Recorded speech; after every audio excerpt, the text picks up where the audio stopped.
Country music is a genre of American popular music that originated in southern United States in the 1920s. It takes its roots from the southeastern genre of American folk music and Western music. Blues modes have been used extensively throughout its recorded history. Country music often consists of ballads and dance tunes with generally simple forms and harmonies accompanied by mostly string instruments such as banjos, electric and acoustic guitars, fiddles, and harmonicas. The term country music gained popularity in the 1940s in preference to the earlier term hillbilly music. It came to encompass Western music, which evolved parallel to hillbilly music from similar roots, in the mid-20th century. The term country music is used today to describe many styles and subgenres. The origins of country music are the folk music of mostly white, working-class Americans, who blended popular songs, Irish and Celtic fiddle tunes, traditional ballads, and cowboy songs, along with African American blues and various musical traditions from European immigrant communities. In 2009, country music was the most listened to rush hour radio genre during the evening commute, and second most popular in the morning commute in the United States. Early origins. Immigrants to the southern Appalachian Mountains of North America brought the music and instruments of the Old World along with them for nearly 300 years. They brought some of their most important valuables with them, and to most of them this was an instrument. Early Irish settlers enjoyed the fiddle because it could be played to sound sad and mournful or bright and bouncy. The Irish fiddle, the German-derived dulcimer, the Italian mandolin, the Spanish guitar, and the West African banjo were the most common musical instruments. According to historian Bill Malone, writing in Country Music USA, country music was introduced to the world as a Southern phenomenon. In the South, folk music was a combination of cultural strains, combining musical traditions of a variety of ethnic groups in the region. For example, some instrumental pieces from Irish immigrants were the basis of folk songs and ballads that form what is now known as old-time music, from which country music descended. It is commonly thought that Scots-Irish folk music heavily influenced the development of old-time music in the southern Appalachians, where the earliest European settlers hailed principally from Northern Ireland. Country music is often erroneously thought of as solely the creation of European Americans. However, a great deal of style Euro, and of course, the banjo, a major instrument in most early American folk songs Euro came from African Americans. One of the reasons country music was created by African Americans, as well as European Americans, is because blacks and whites in rural communities in the South often worked and played together, just as recollected by DeFord Bailey in the PBS documentary, DeFord Bailey, A Legend Lost. Influential black guitarist Arnold Schultz, known as the primary source for thumb style, or Travis picking, played with white musicians in west-central Kentucky. First generation. Atlanta's music scene played a major role in launching country's earliest recording artists in the early 1920s. Many Appalachian people had come to the city to work in its cotton mills and brought their music with them. It would remain a major recording center for 2 decades and a major performance center for 4 decades, up to the first country music TV shows on local Atlanta stations in the 1950s. Some record companies in Atlanta turned away early artists such as fiddler John Carson, while others realized that his music would fit perfectly with the lifestyle of the country's agricultural workers.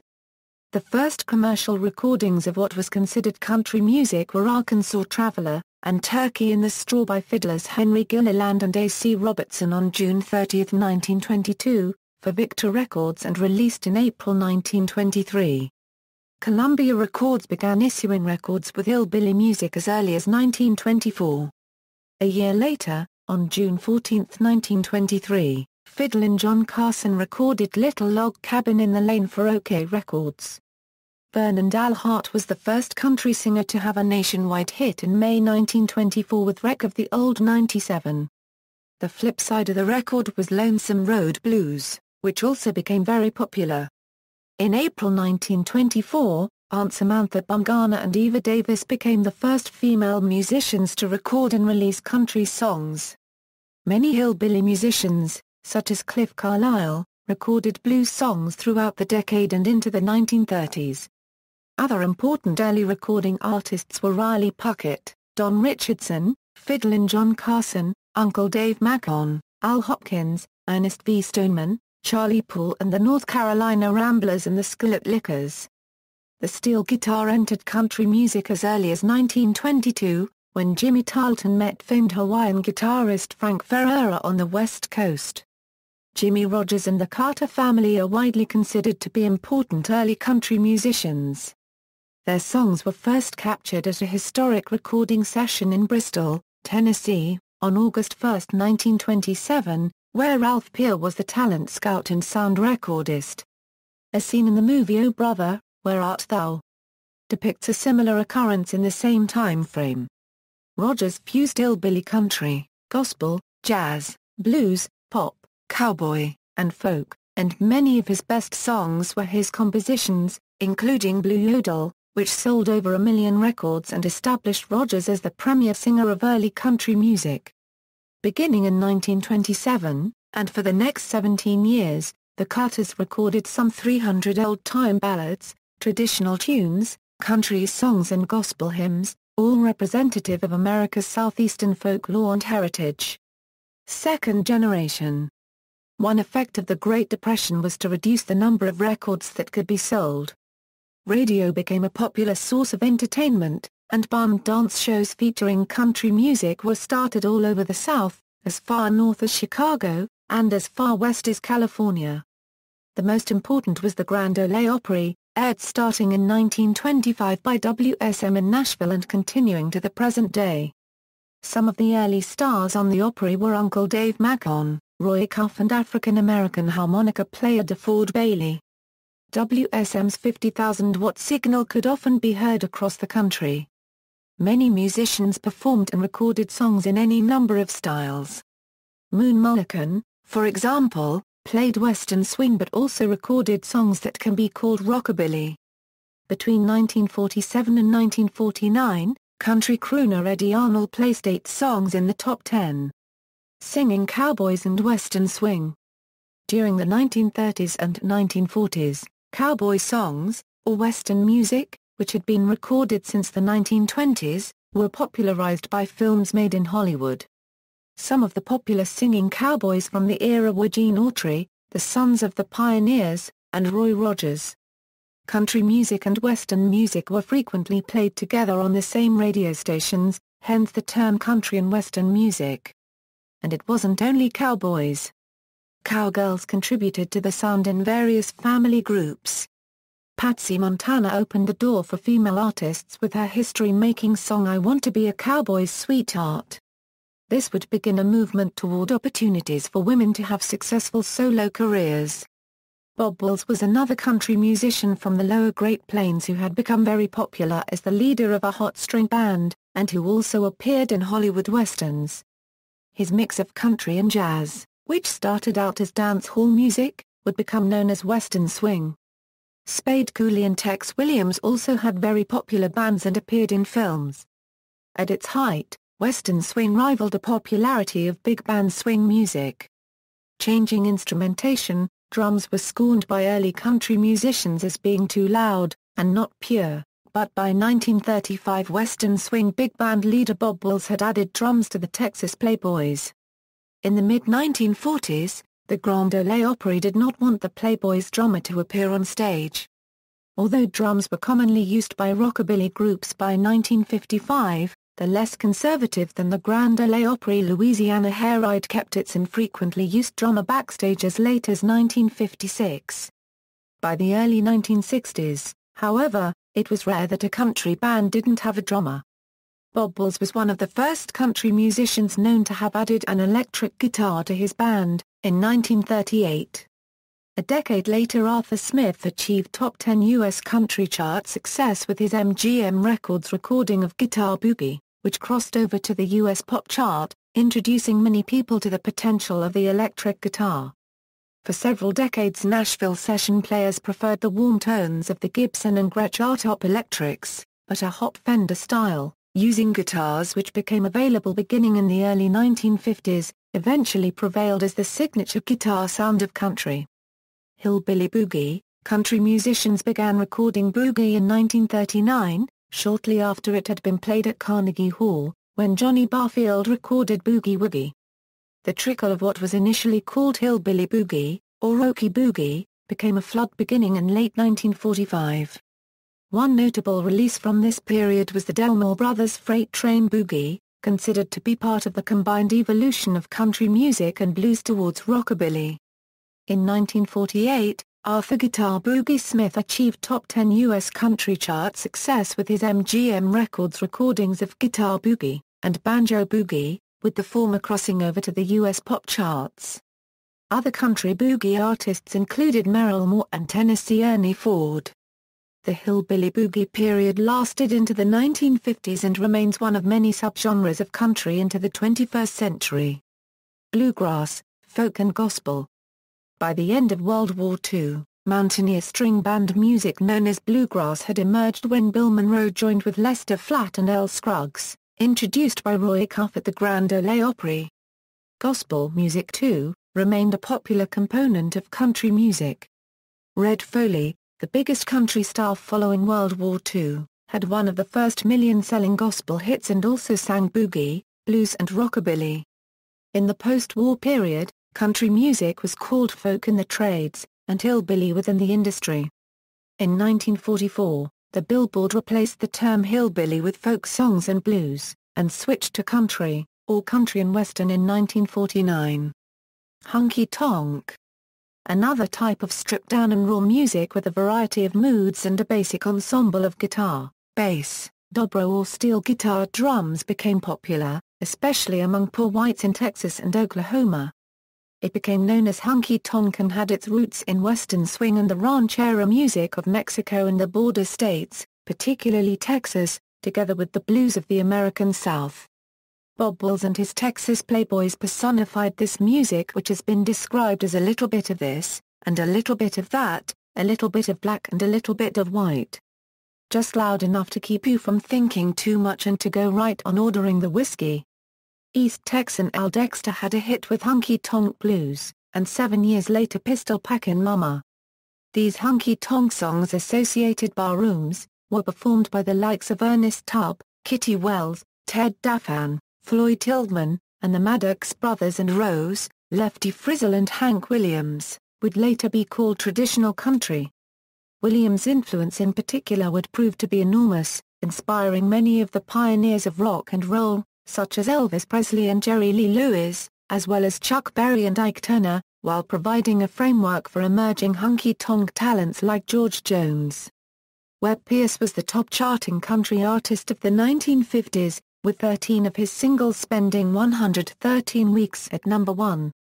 He charted 48 singles during the decade. 31 reached a top 10 and 26 reached a top 4. Third generation.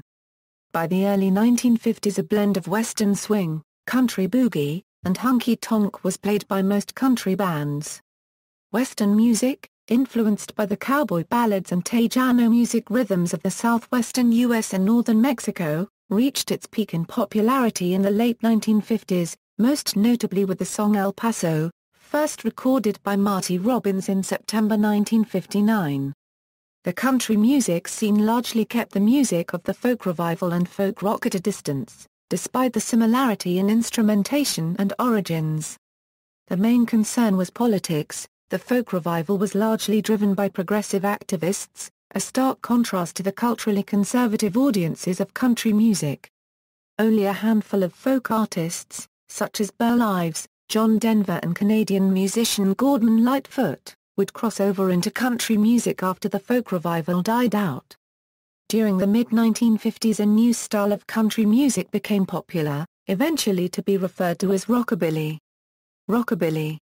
Rockabilly was most popular with country fans in the 1950s, and 1956 could be called the year of rockabilly in country music. Rockabilly was a mixture of rock and roll and hillbilly music. During this period Elvis Presley converted over to country music. He played a huge role in the music industry during this time. The number 2, 3 and 4 songs on Billboard's charts for that year were Elvis Presley, Heartbreak Hotel, Johnny Cash, I Walk the Line, and Carl Perkins, Blue Suede Shoes. Cash and Presley placed songs in the top 5 in 1958 with number 3 Guess Things Happen That Way Come In, Stranger by Cash, and number 5 by Presley Don't I Beg of You. Presley acknowledged the influence of rhythm and blues artists and his style, saying the colored folk been singing and playing it just the way I'm doing it now, man, for more years than I know. But he also said, my stuff is just hopped up country. Within a few years, many rockabilly musicians returned to a more mainstream style or had to find their own unique style. Country music gained national television exposure through Ozark Jubilee on ABC TV and radio from 1955 to 1960 from Springfield, Missouri. The program showcased top stars including several rockabilly artists, some from the Ozarks. As Webb Pierce put it in 1956, once upon a time, it was almost impossible to sell country music in a place like New York City. Nowadays, television takes us everywhere, and country music records and sheet music sell as well in large cities as anywhere else. The late 1950s saw the emergence of the Lubbock sound, but by the end of the decade, backlash as well as traditional artists such as Ray Price, Marty Robbins, and Johnny Horton began to shift the industry away from the rock and roll influences of the mid-1950s. The Nashville and countrypolitan sounds. Beginning in the mid-1950s, and reaching its peak during the early 1960s, the Nashville sound turned country music into a multi-million-dollar industry centered in Nashville, Tennessee. Under the direction of producers such as Chet Atkins, Paul Cohen, Owen Bradley, and later Billy Sherrill, the sound brought country music to a diverse audience and helped revive country as it emerged from a commercially fallow period.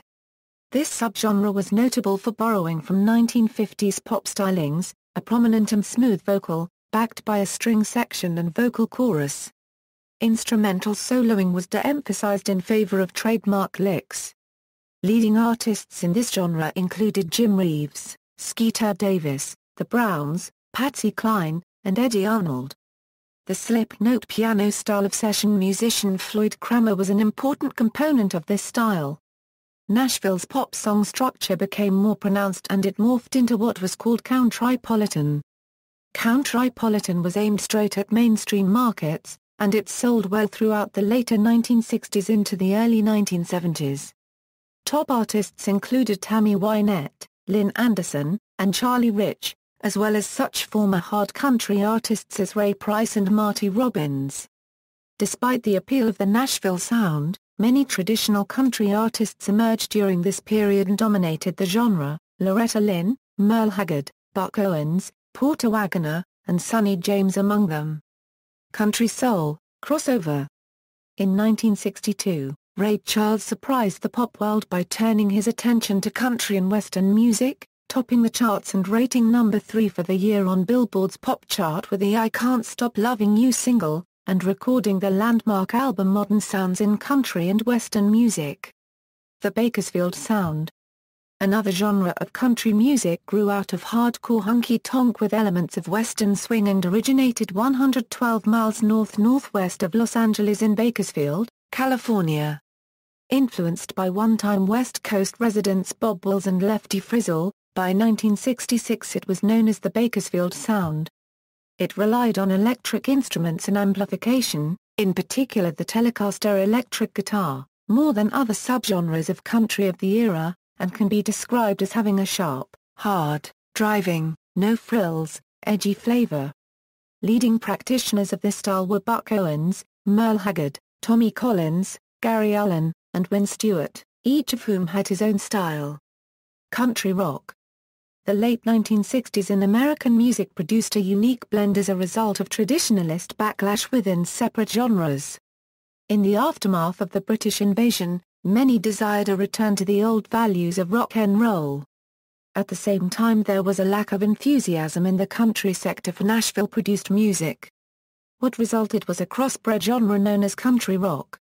Early innovators in this new style of music in the 1960s and 1970s included Bob Dylan, who was the first to revert to country music with his 1967 album John Wesley Harding, followed by Gene Clark, Clark's former band The Byrds and its spin-off The Flying Burrito Brothers, guitarist Clarence White, Michael Nesmith, The Grateful Dead, Neil Young, Commander Cody, the Allman Brothers, the Marshall Tucker Band, Poco, Buffalo Springfield, and the Eagles, among many.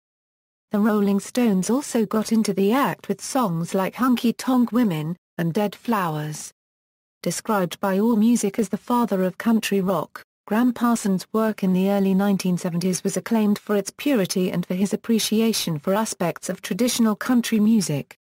Though his career was cut tragically short by his 1973 death, his legacy was carried on by his proto-copyright copyright and duet partner Emmylou Harris. Harris would release her debut solo in 1975, an amalgamation of country, rock and roll, folk, blues and pop. Subsequent to the initial blending of the two polar opposite genres, other offspring soon resulted, including southern rock, heartland rock and in more recent years, alternative country. In the decades that followed, artists such as Juice Newton, Alabama, Hank Williams, Jr., Gary Allan, Shania Twain, Brooks and Dunn, Faith Hill, Garth Brooks, Dwight Yoakam, Steve Earle, Dolly Parton, Rosanne Cash and Linda Ronstadt moved country further towards rock influence. Decline of Western music and the cowboy ballad. By the late 1960s, Western music, in particular the cowboy ballad, was in decline.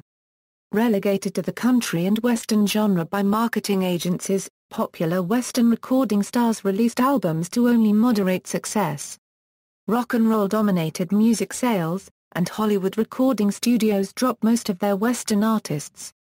The shift in country music production to Nashville also played a role, where the Nashville sound, country rock, and rockabilly music styles predominated over both cowboy artists and the more recent Bakersfield sound. The latter was largely limited to Buck Owens, Merle Haggard, and a few other bands. In the process, country and Western music as a genre lost most of his Southwestern, ranchera, and Tejano musical influences. However, the cowboy ballad and honky-tonk music would be resurrected and reinterpreted in the 1970s with the growth in popularity of outlaw country music from Texas and Oklahoma. Fourth generation outlaw country derived from the traditional Western and honky-tonk musical styles of the late 1950s and 1960s. Including Ray Price and mixed with the anger of an alienated subculture of the nation during the period, outlaw country revolutionized the genre of country music. After I left Nashville, I wanted to relax and play the music that I wanted to play, and just stay around Texas, maybe Oklahoma. Waylon and I had that outlaw image going, and when it caught on at colleges and we started selling records, we were okay. The whole outlaw thing, it had nothing to do with the music. It was something that got written in an article, and the young people said, well, that's pretty cool. And started listening. The term outlaw country is traditionally associated with Hank Williams, Jr., Willie Nelson, Waylon Jennings, David Allan Coe, Whitey Morgan and the 78s, John Prine, Billy Joe Shaver, Gary Stewart, Townes Van Zandt, Chris Christopherson, Michael Martin Murphy, and the later career renaissance of Johnny Cash, with a few female vocalists such as Jessie Coulter and Sammy Smith. It was encapsulated in the 1976 album Wanted. The Outlaws. A related subgenre is red dirt. Country pop. Country pop or soft pop, with roots in the countrypolitan sound, folk music, and soft rock, is a subgenre that first emerged in the 1970s. Although the term first referred to country music songs and artists that crossed over to top 40 radio, country pop acts are now more likely to cross over to adult contemporary music. It started with pop music singers like Glenn Campbell, Bobby Gentry, John Denver, Olivia Newton-John, Anne Murray, Marie Osmond, B.J. Thomas, the Bellamy Brothers, and Linda Ronstadt having hits on the country charts. Between 1972 and 1975, singer-guitarist John Denver released a series of hugely successful songs blending country and folk rock musical styles, and was named Country Music Entertainer of the Year in 1975. The year before, Olivia Newton-John, an Australian pop singer, won the Best Female Country Vocal Performance as well as the Country Music Association's most coveted award for females, Female Vocalist of the Year. In response, George Jones, Tammy Wynette, and other traditional Nashville country artists dissatisfied with the new trend formed the short-lived Association of Country Entertainers in 1974. During the mid-1970s, Dolly Parton, a highly successful mainstream country artist since the late 1960s, mounted a high-profile campaign to cross over to pop music, culminating in her 1977 hit Here You Come Again, which topped the U.S. country singles chart, and also reached number 3 on the pop singles charts. Parton's male counterpart, Kenny Rogers, came from the opposite direction, aiming his music at the country charts, after a successful career in pop, rock and folk music, achieving success the same year with Lucille, which topped the country charts and reached number 5 on the U.S. pop singles charts. Parton and Rogers would both continue to have success on both country and pop charts simultaneously, well into the 1980s. Artists like Crystal Gayle, Ronnie Milsap and Barbara Mandrell would also find success on the pop charts with their records. In 1975, author Paul Hemphill stated in the Saturday Evening Post, "Country music isn't really country anymore. It is a hybrid of nearly every form of popular music in America." During the early 1980s, country artists continued to see their records perform well on the pop charts. Willie Nelson and Juice Newton each had 2 songs in the top 5 of the Billboard Hot 100 in the early 80s. Nelson charted Always on My Mind, and To All the Girls I've Loved Before, and Newton achieved success with Queen of Hearts, and Angel of the Morning. 4 country songs topped the Billboard Hot 100 in the 1980s, Lady by Kenny Rogers, from the late fall of 1980. 9 to 5 Inches by Dolly Parton, I Love a Rainy Night by Eddie Rabbitt, and Islands in the Stream, a duet by Dolly Parton and Kenny Rogers in 1983, a pop country crossover hit written by Barry, Robin, and Morris Gibb of the Bee Gees. Newton's Queen of Hearts almost reached number 1, but was kept out of the spot by the pop ballad juggernaut Endless Love by Diana Ross and Lionel Richie. Although there were few crossover hits in the latter half of the 1980s, one song Roy Orbison's You Got It, from 1989 made the top 10 of both the Billboard Hot Country Singles and Hot 100 charts. The record-setting, multi-platinum group Alabama was named Artist of the Decade for the 1980s by the Academy of Country Music. Neo-country, in 1980, a style of neo-country disco music was popularized by the film Urban Cowboy, which also included more traditional songs such as The Devil Went Down to Georgia by the Charlie Daniels Band. A related subgenre is Texas country music. Sales in record stores rocketed to $250 million in 1981. By 1984, 900 radio stations began programming country or neo-country pop full-time. As with most sudden trends, however, by 1984 sales had dropped below 1979 figures. Truck driving country. Truck driving country music is a genre of country music and is a fusion of honky-tonk, country rock and the Bakersfield sound. It has the tempo of country rock and the emotion of honky-tonk, and its lyrics focus on a truck driver's lifestyle. Truck driving country songs often deal with trucks and love. Well-known artists who sing truck driving country include Dave Dudley, Red Sovine, Dick Curlis, Red Simpson, Del Reeves, the Willis Brothers and Jerry Reed, with C.W. McCall and Coldoo's Maggot being more humorous entries in the subgenre. Dudley is known as the father of truck driving country. Traditionalist movement. During the mid-1980s, a group of new artists began to emerge who rejected the more polished country pop sound that had been prominent on radio and the charts, in favor of more traditional, back-to-basics production. Led by Randy Travis, whose 1986 debut album Storms of Life sold 4 million copies and was Billboard's year-end top country album of 1987, many of the artists during the latter half of the 1980s drew on traditional honky-tonk, bluegrass, folk and western swing.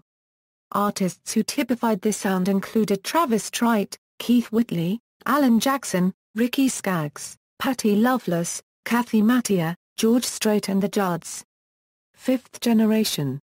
Country music was aided by the FCC's Docket 80 to 90, which led to a significant expansion of FM radio in the 1980s by adding numerous higher fidelity FM signals to rural and suburban areas. At this point, country music was mainly heard on rural AM radio stations. The expansion of FM was particularly helpful to country music, which migrated to FM from the AM band as AM became overcome by talk radio. At the same time, beautiful music stations already in rural areas began abandoning the format to adopt country music as well. This wider availability of country music led to producers seeking to polish their product for a wider audience. Another force leading to changes in the country music industry was the changing sound of rock music, which was increasingly being influenced by the noisier, less melodic alternative rock scene. New country ended up absorbing rock influence from more electric musicians that were too melodic for modern rock but too electric for the classic country music sound. In the 1990s, country music became a worldwide phenomenon thanks to Garth Brooks, who enjoyed one of the most successful careers in popular music history, breaking records for both sales and concert attendance throughout the decade. The RIAA has certified his recordings at a combined, denoting roughly 113 million U.S. shipments. Other artists that experienced success during this time included Clint Black, Sammy Kershaw, Aaron Tippin, Travis Tritt, Alan Jackson and the newly formed duo of Brooks and Dunn. George Strait, whose career began in the 1980s, also continued to have widespread success in this decade and beyond. Toby Keith began his career as a more pop-oriented country singer in the 1990s, evolving into an outlaw persona in the late 1990s with Pull My Chain and its follow-up, Unleashed. Female artists such as Reba McEntire, Patti Loveless, Faith Hill, Martina McBride, Deanna Carter, LaAnn Rimes, Mindy McCready, Lori Morgan, Shania Twain, and Mary Chapin Carpenter all released platinum-selling albums in the 1990s. The Dixie Chicks became one of the most popular country bands in the 1990s and early 2000s. Their 1998 debut album Wide Open Spaces went on to become certified 12x platinum while their 1999 album Fly went on to become 10x platinum. After their third album, Home, was released in 2003, the band made political news in part because of lead singer Natalie Mains's comments disparaging then-President George W. Bush while the band was overseas. The comments caused a rift between the band and the country music scene, and the band's fourth album, 2006's Taking the Long Way, took a more rock-oriented direction. The album was commercially successful overall but largely ignored among country audiences. In the early mid-1990s, country western music was influenced by the popularity of line dancing. This influence was so great that Chet Atkins was quoted as saying, "The music has gotten pretty bad, I think. It's all that damn line dancing." By the end of the decade, however, at least one line dance choreographer complained that good country line dance music was no longer being released. In contrast, artists such as Don Williams and George Jones who had more or less had consistent chart success through the 1970s and 1980s suddenly had their fortunes fall rapidly around 1991 as these new artists rose to prominence. Sixth Generation. Richard Marx crossed over with his Days in Avalon album, which features 5 country songs and several singers and musicians. Alison Krauss sang background vocals to Marx's single Straight From My Heart. Also, Bon Jovi had a hit single, Who Says You Can't Go Home, with Jennifer Nettles of Sugarland. Kid Rock's collaboration with Sheryl Crow, Picture, was a major crossover hit in 2001 and began Kid Rock's transition from hard rock to a country rock hybrid that would later produce another major crossover hit, 2008's All Summer Long. Darius Rucker, former frontman for the 1990s pop rock band Hootie and the Blowfish, began a country solo career in the late 2000s, one that to date has produced 3 albums and several hits on both the country charts and the Billboard Hot 100.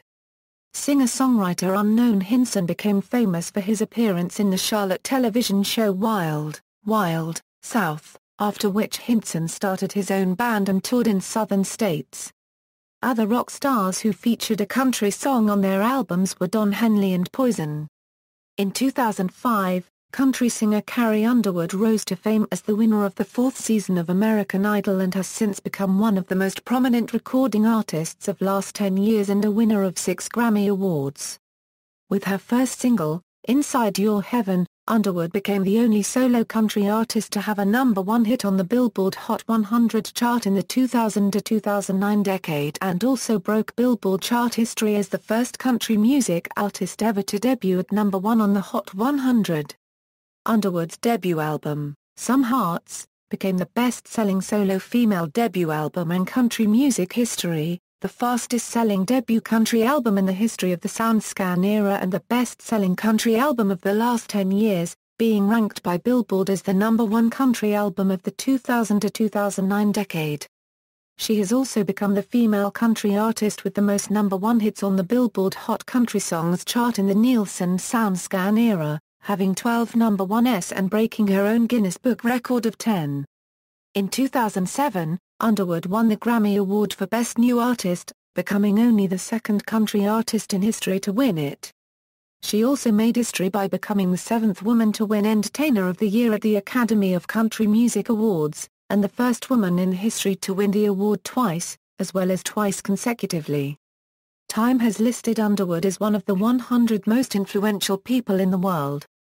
Underwood was one of several country stars produced by a television series in the 2000s. In addition to Underwood, American Idol launched the careers of Kelly Pickler, Josh Gracine, Bucky Covington, Christy Lee Cook, Danny Gokey and Scotty McCreery in the decade, and would continue to launch country careers in the 2010s. The series Nashville Star, while not nearly as successful as Idol, did manage to bring Miranda Lambert and Chris Young to mainstream success, also launching the careers of lower-profile musicians such as Buddy Jewell, Sean Patrick McGraw, and Canadian musician George Canyon. Can You Duet? Produced the duo Steel Magnolia and Joey plus Rory. Teen sitcoms also have had an impact on modern country music. In 2008, actress Jeanette McCurdy released her first single, So Close, following that with the single Generation Love in 2011. Another teen sitcom star, Miley Cyrus, also had a crossover hit in the late 2000s with The Climb, and another with a duet with her father, Billy Ray Cyrus, with Ready, Set, Don't Go. Jana Kramer, an actress in the teen drama One Tree Hill, released a country album in 2012 that has produced 2 hit singles as of 2013. Actress Hayden Panettiere began recording country songs as part of her role in the TV series Nashville. In 2010, the group Lady Antebellum won 5 Grammys, including the coveted Song of the Year and Record of the Year for Need You Now. A large number of duos and vocal groups have begun to emerge on the charts in the 2010s, many of which feature close harmony in the lead vocals. In addition to Lady Antebellum, groups such as the Quibb Sisters Band, Little Big Town, the band Perry, Gloriana, Thompson Square, Eli Young Band and the Zac Brown Band have emerged to occupy a large portion of the new country artists in the popular scene. One of the most commercially successful artists of the late 2000s and early 2010s has been singer-songwriter Taylor Swift. Swift first became widely known in 2006 when her debut single, Tim McGraw, was released when Swift was age 16 and has been prolific in releasing both pop and country singles since then. In 2006, Taylor released her first studio album, Taylor Swift, which spent 275 weeks on Billboard 200, one of the longest runs of any album on that chart. In 2008, Taylor Swift released her second studio album, Fearless, which made her the second longest #1 charted on Billboard 200 and the second best-selling album within the past 5 years. At the 2010 Grammys, Taylor Swift was 20 and won Album of the Year for Fearless, which made her the youngest artist to win this award. Swift has received 7 Grammys already. Buoyed by her teen idol status among girls and a change in the methodology of compiling the Billboard charts to favor pop crossover songs, Swift's 2012 single We're Never Ever Getting Back Together spent the most weeks at the top of Billboard's Hot Country Songs chart of any song in nearly 5 decades. The influence of rock music in country has become more overt during the late 2000s and early 2010s as artists like Eric Church, Jason Aldean, and Brantley Gilbert have had success. Aaron Lewis, former frontman for the rock group Stained, had a moderately successful entry into country music in 2011 and 2012. Also rising in the late 2000s and early 2010s was the insertion of rap and spoken word elements into country songs. Artists such as Cowboy Troy and Colt Ford have focused almost exclusively on country rap, while other, more mainstream artists have used it on occasion. Alt country.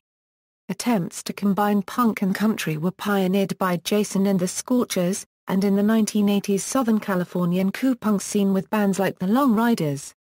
These styles merged fully in Uncle Tupelo's 1990 LP number Depression, which is widely credited as being the first alt-country album, and gave its name to the online notice board, and eventually magazine, that underpinned that movement. Members and figures associated with Uncle Tupelo formed three major bands in the genre: Wilco, Sun Volt, and Bottle Rockets. Other influential bands included Blue Mountain, Wise Keytown and Ryan Adams, Blood Oranges, Bright Eyes, Lucinda Williams, and Drive-By Truckers. Some alt-country songs have been crossover hits, including Ryan Adams's When the Stars Go Blue, which charted when performed by Tim McGraw. International, Canada. Outside of the United States, Canada has the largest country music fan and artist base, something that is to be expected given the two countries' proximity and cultural parallels. Mainstream country music is culturally ingrained in the Prairie Provinces, Ontario, and in Atlantic Canada. Celtic traditional music developed in Atlantic Canada in the form of Scottish, Acadian and Irish folk music popular amongst Irish, French and Scottish immigrants to Canada's Atlantic provinces. Like the southern United States and Appalachia, all four regions are of heavy British Isles stock and rural. As such, the development of traditional music in the Maritimes somewhat mirrored the development of country music in the U.S. South and Appalachia. Country and Western music never really developed separately in Canada. However, after its introduction to Canada, following the spread of radio, it developed quite quickly out of the Atlantic Canadian traditional scene. While true Atlantic Canadian traditional music is very Celtic or sea shanty in nature, even today, the lines have often been blurred. Certain areas often are viewed as embracing one strain or the other more openly. For example, in Newfoundland the traditional music remains very unique and Irish in nature, whereas traditional musicians in other parts of the region may play both genres interchangeably. Don Messer's Jubilee was a Halifax, Nova Scotia-based country folk variety television show that was broadcast nationally from 1957 to 1969. In Canada it outperformed the Ed Sullivan Show broadcast from the United States and became the top-rated television show throughout much of the 1960s. Don Messer's Jubilee followed a consistent format throughout its years, beginning with a tune named Go Into the Barn Dance Tonight, followed by fiddle tunes by Messer, songs from some of his Islanders including singers Marg Osborne and Charlie Chamberlain, the featured guest performance, and a closing hymn. It ended with Till We Meet Again. The guest performance slot gave national exposure to numerous Canadian folk musicians, including Stompin' Tom Connors and Catherine McKinnon. Some maritime country performers went on to further fame beyond Canada. Hank Snow, Wolf Carter, and Anne Murray are the three most notable. The cancellation of the show by the public broadcaster in 1969 caused a nationwide protest, including the raising of questions in the Parliament of Canada. The Prairie Provinces, due to their western cowboy and agrarian nature, are the true heartland of Canadian country music. While the Prairies never developed a traditional music culture anything like the Maritimes, the folk music of the Prairies often reflected the cultural origins of the settlers, who were a mix of Scottish, Ukrainian, German and others. For these reasons polkas and Western music were always popular in the region, and with the introduction of the radio, mainstream country music flourished. As the culture of the region is Western and frontier in nature, the specific genre of country and Western is more popular today in the Prairies than in any other part of the country. No other area of the country embraces all aspects of the culture, from two-step dancing, to the cowboy dress, to rodeos, to the music itself, like the Prairies do. The Atlantic provinces, on the other hand, produce far more traditional musicians, but they are not usually specifically country in nature, usually bordering more on the folk or Celtic genres. Many traditional country artists are present in eastern and western Canada. They make common use of fiddle and pedal steel guitar styles. Some notable Canadian country artists include Shania Twain, Anne Murray, K.D. Lang, Gordon Lightfoot, Buffy Sainte-Marie, George Canyon, Blue Rodeo, Tommy Hunter, Rita McNeil, Stompin' Tom Connors, Stan Rogers, Ronnie Prophet, Carol Baker, The Rankin Family, Ian Tyson, Johnny Reed, Paul Brandt, Jason McCoy, George Fox, Carolyn Dawn Johnson, Hank Snow, Don Messer, Wolf Carter, Michelle Wright, Terry Clark, Prairie Oyster, Family Brown, Johnny Muring, Margos Byrne, Doc Walker, Emerson Drive, The Wilkinsons, Corblin and the Hurtin Albertans, Crystal Shawanda, Dean Brody, Shane Yellowbird, Gord Bamford, Chad Brownlee, The Roadhammers, and The Higgins. Australia. Australian country music has a long tradition. Influenced by American country music, it has developed a distinct style, shaped by British and Irish folk ballads and Australian bush balladeers like Henry Lawson and Banjo Paterson. Country instruments, including the guitar, banjo, fiddle and harmonica, create the distinctive sound of country music in Australia and accompany songs with strong storyline and memorable chorus. Folk songs sung in Australia between the 1780s and 1920s, based around such themes as the struggle against government tyranny, or the lives of bush rangers, swagmen, drovers, stockmen and shearers, continue to influence the genre. This strain of Australian country, with lyrics focusing on Australian subjects, is generally known as bush music, or bush band music. Waltzing Matilda, often regarded as Australia's unofficial national anthem, is a quintessential Australian country song, influenced more by British and Irish folk ballads than by American country and western music. The lyrics were composed by the poet Banjo Paterson in 1895. Other popular songs from this tradition include The Wild Colonial Boy, Click Go the Shears, The Queensland Rover, and The Dying Stockman.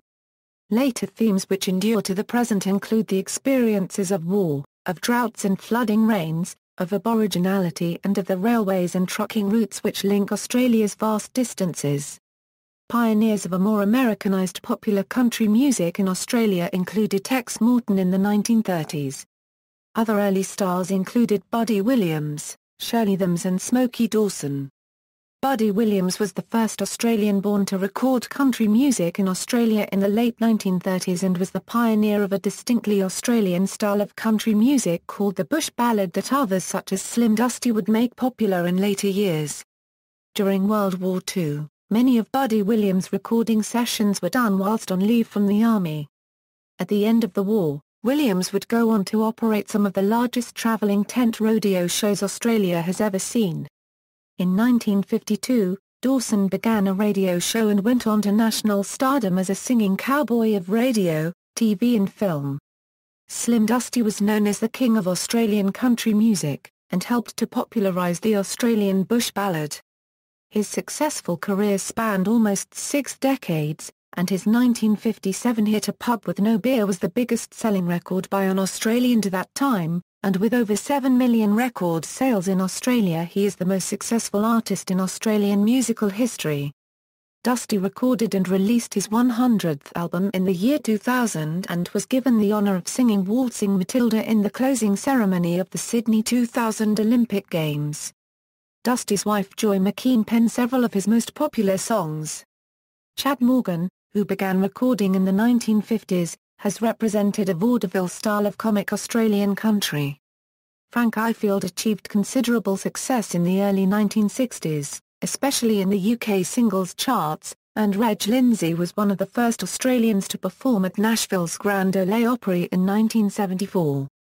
Eric Bogle's 1972 folk lament to the Gallipoli campaign, and the band played Waltzing Matilda recalled the British and Irish origins of Australian folk country. Singer-songwriter Paul Kelly, whose music style straddles folk, rock, and country, is often described as the poet laureate of Australian music. By the 1990s, country music had attained crossover success in the pop charts, with artists like James Blundell and James Raine singing Way Out West, and country star Casey Chambers winning the ARIA for Best Female Artist in 2003.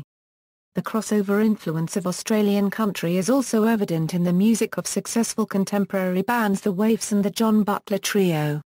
Nick Cave has been heavily influenced by the country artist Johnny Cash. In 2000, Cash covered Cave's The Mercy Seat on the album American 3, Solitary Man, seemingly repaying Cave for the compliment he paid by covering Cash as the singer on his Kicking Against the Pricks album. Subsequently, Cave cut a duet with Cash on a version of Hank Williams' I'm So Lonesome I Could Cry for Cash's American 4, The Man Comes Around album. Popular contemporary performers of Australian country music include John Williamson, Lee Kanagan, Gina Jeffries, Forever Road and Sarah Storer. In the United States, Olivia Newton-John, Sheria Copyright Austin and Keith Urban have attained great success. Country music has been a particularly popular form of musical expression among Indigenous Australians.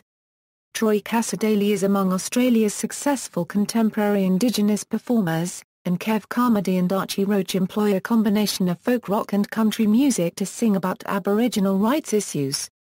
The Tamworth Country Music Festival began in 1973 and now attracts up to 100,000 visitors annually. Held in Tamworth, New South Wales, it celebrates the culture and heritage of Australian country music.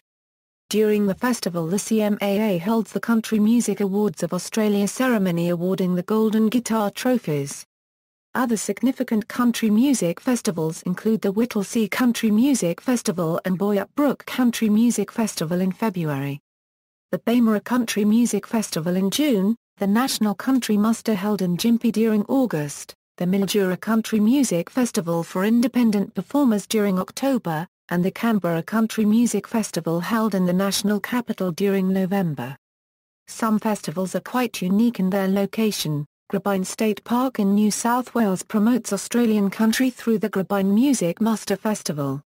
Maryland's Country Music Festival is a unique event held in South Australia's Smoky Bay in September and is the only music festival in the world using an oyster barge as a stage. Country Headquarters showcases new talent on the rise in the country music scene down under. CMC, a 24-hour music channel dedicated to non-stop country music, can be viewed on pay TV and features once a year the Golden Guitar Awards, CMAs and CCMAs alongside international shows such as The Wilkinsons, The Roadhammers, and country music across America. Other international country music, Tom Rowland, from the Country Music Association International, explains country music's global popularity. In this respect, at least, country music listeners around the globe have something in common with those in the United States. In Germany, for instance, Rohrbach identifies three general groups that gravitate to the genre: people intrigued with the American cowboy icon, middle-aged fans who seek an alternative to harder rock music, and younger listeners drawn to the pop-influenced sound that underscores many current country hits. One of the first Americans to perform country music abroad was George Hamilton IV. He was the first country musician to perform in the Soviet Union. He also toured in Australia and the Middle East. He was deemed the International Ambassador of Country Music for his contributions to the globalization of country music. Johnny Cash, Emila Harris, Keith Urban, and Dwight Yoakam have also made numerous international tours. The Country Music Association undertakes various initiatives to promote country music internationally. In the United Kingdom, a country-derived genre known as skiffle peaked in the 1950s thanks to the efforts of Lonnie Donegan. Though the genre as a whole was very short-lived, most of the bands involved with the British invasion began their careers as skiffle musicians. American country western musician Slim Whitman was even more successful in the UK than he was in the United States during the same decade. With a handful of exceptions, country music has not been well received in the UK. When American country artists such as Garth Brooks, Dwight Yoakam and Alan Jackson started making transatlantic tours in the 1990s, they were treated largely with scorn by the British press. Welsh singer Tom Jones, during his period doing country music in the late 1970s and 1980s, failed to chart any hits in his native UK but placed several hits on the US country charts. There is a single exception to this general view of country music in the UK, in Glasgow, Scotland, with a large population with Irish and Highland ancestry. Country music is popular enough to have created a demand for the city's own Grand Ole Opry Club, which opened in 1974 and remains popular. In Brazil, a musical genre known as música sertaneja, the most popular genre of music in Brazil, is very similar to American country music, sharing the music's rich history of development in the countryside. In South America, on the last weekend of September, the yearly San Pedro Country Music Festival takes place in the town of San Pedro, Argentina. The festival features bands from different places of Argentina, as well as international artists from Brazil, Uruguay, Chile, Peru and the United States. In India, the Anglo-Indian community is well known for enjoying and performing country music. An annual concert festival called Blazing Guitars held in Chennai brings together Anglo-Indian musicians from all over the country. In Ireland, TG4 began a quest for Ireland's next country star called Glacube Dartari, translated as Country Voice. It is now in its 6th season and is one of TG4's most watched TV shows. Over the past 10 years, country and gospel recording artist James Kilburn has reached multi-platinum success with his mix of Christian and traditional country-influenced albums. James Kilburn, like many other Irish artists, are today working closer with Nashville. A recent success in the Irish arena has been Crystal Swing. In Sweden, Rednecks rose to stardom combining country music with electro-pop in the 1990s.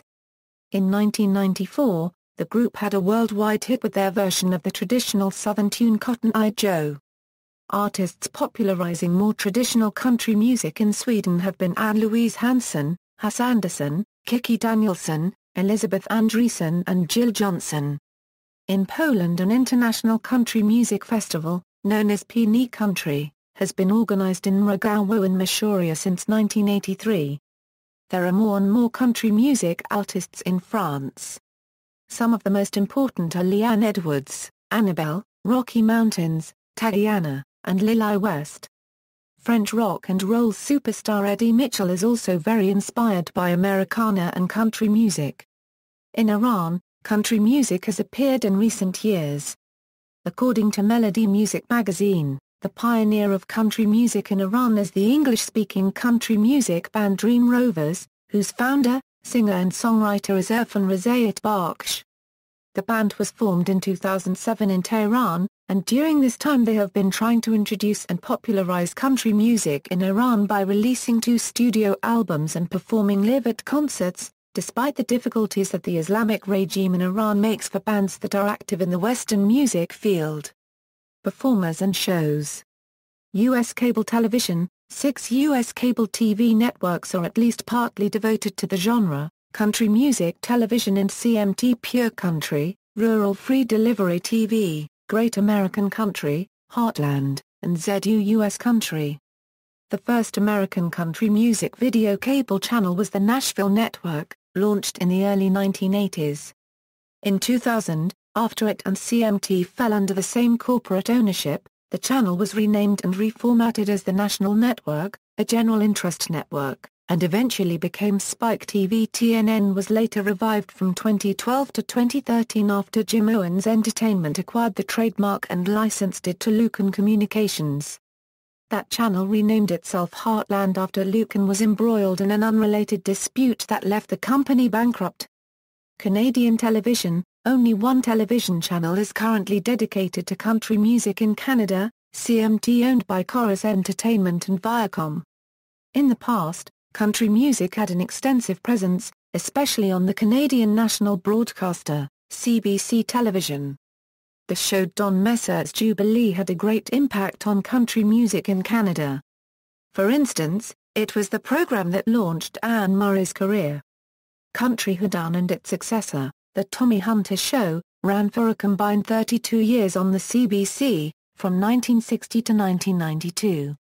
In its last 9 years on air, the US cable network TNN carried Hunter's show. Australian cable television. The only network dedicated to country music in Australia is the Country Music Channel owned by Networks. See also: Academy of Country Music, Australian Country Music, Canadian Country Music Association, Country Music Association, Country Music Hall of Fame and Museum, Country and Irish, Country Western Dance, Culture of the Southern United States, Grand Ole Opry, Great American Country, List of Billboard Hot Country Songs chart achievements, List of country genres, List of country music performers, List of the PM #1 country singles, Marsica Certinaja, Western Music Association, Western Music, WSM, References. Further reading: Birracree, Tom. The Country Music Almanac, Tom Birracree. Macmillan General Reference. ISBN A978-0-671-79761-4. Dorodoff, Nicholas. In the Country of Country, A Journey to the Roots of American Music. Vintage. ISBN A978-0-375-70082-8. Doggett, Peter. Are You Ready for the Country? Elvis Dylan Parsons and the Roots of Country Rock. ISBN A978-0-14-026108-0. Escott, Colin. Roadkill on the Three-Chord Highway, Art and Trashing American Popular Music. New Yorker Routledge. ISBN A978-0-415-93783-2. Gilliland, John. Tennessee Firebird, American Country Music Before and After Elvis. Pop Chronicles. Digital Library on Edua, Harris, Stacy. The Best of Country, The Essential CD Guide. Collins Pub San Francisco. ISBN A978020553,353. Thomas S. Johnson. That Ain't Country, The Distinctiveness of Commercial Western Music. JEMF Quarterly. Volume 17, Number 62. Summer, 1981. Pages 75-84. Keevil, Sabine. Guitars and Cadillacs. Sabine Keevil. ISBN A978-0-9689973-0-7. Peter La Chapelle. Proud to be an Okie, Cultural Politics, Country Music, and Migration to Southern California. University of California Press. ISBN A978-0-520-24889-2. Bill Leggear. Record Collector's Guide of Country LPs. Limited ed. Mississauga, on W. J. Leggear. 269, 25, 29, 2p, thrice perforated and loose leaf. Without ISBN, Bill Leggear. E. Electrical T, Anscription S, Transcription Library of Bill Leggear. Mississauga, 1p Leggear. 3 vols, each of which is thrice perforated and loose leaf. NB Volume 1-2, Country Artists Euro Vol. 2, Pop Artists. Without ISBN, Bill C. Malone. Country Music, USA. ISBN A978-0-292-71096-2. Bill C. Malone. Don't Get Above Your Raise in Country Music and the Southern Working Class. University of Illinois Press. ISBN A978-0-252-02678-2. Richard A. Peterson. Creating Country Music, Fabricating Authenticity. University of Chicago Press. ISBN A978-0-226-66285-5. Stamper, Pete. It All Happened in Renfro Valley. University of Kentucky Press. ISBN A978-0-8131-0975-6. External links: The Country Music Association, Nashville, Tennessee, CMA, Western Music Association, Country Music Hall of Fame and Museum, Nashville, Tennessee, Grand Ole Opry, Nashville, Tennessee, Irish Country Music, Nashville Songwriters Hall of Fame Foundation, Time Archive of Country Music's Progression, xroad.virginia.edu, Alt Country from American Studies at the University of Virginia, largest collection of online country music radio stations.